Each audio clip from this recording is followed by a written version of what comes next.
Your mother doesn't care for mice, Ralph pointed out.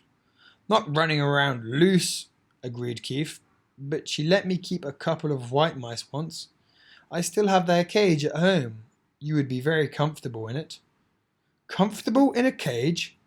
Ralph was horrified. No thank you. Aw, come on.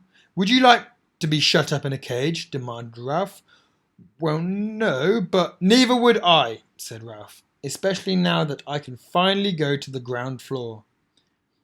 In his disappointment, Keith slumped back on the pillows once more.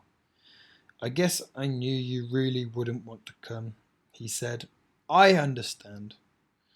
I sure will hate to see this motorcycle leave, said Ralph, and added hastily, and you two, of course. The boy and the mouse were silent. Both were thinking of their wishes, and their regrets, and that their wishes could not come true. Keith rolled over on his side and propped his head up on his fist. Would you like to keep the motorcycle? He asked. Keep it? Me? Sure, said Keith.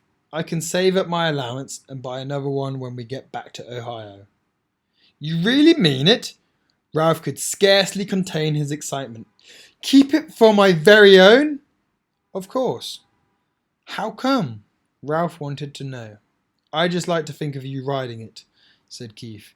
You know, if you grew up enough to be trusted with a mouse-sized motorcycle, maybe someday I could own a big one. The excitement drained out of Ralph. I can't. I don't have any place to keep it. It's too big to go through the knothole, and I couldn't hide it behind the curtain forever, because I've heard that after Labor Day, when there aren't so many tourists, they take the curtains down to be cleaned. That is a problem, agreed Keith.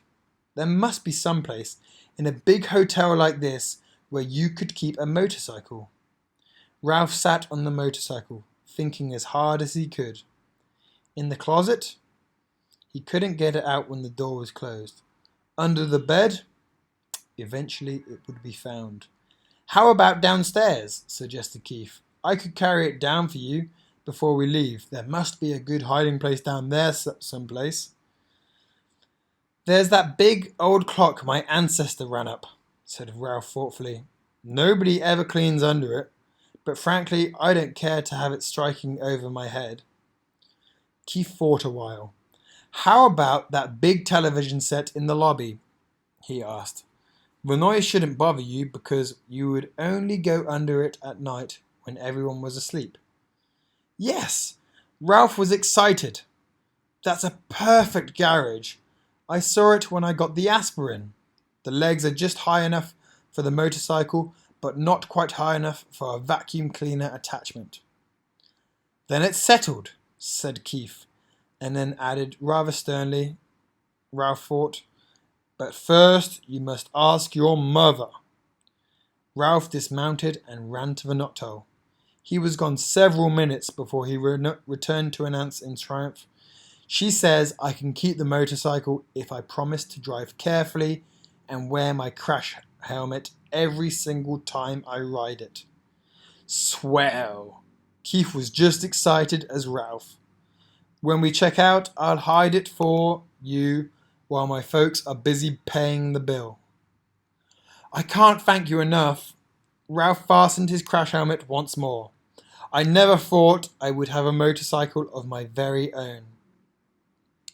Keith lay back on the pillow and smiled at the mouse mounting the motorcycle.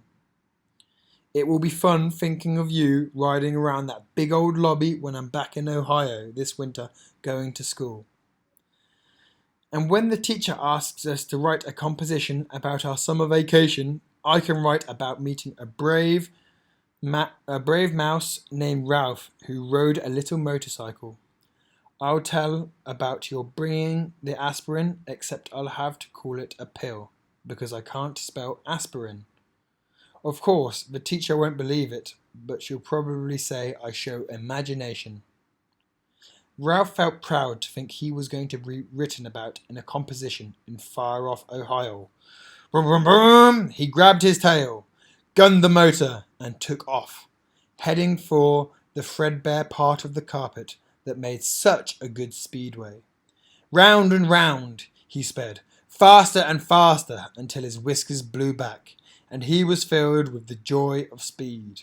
He longed to wave to Keith, but he realized a good driver must keep both paws on the hand grips.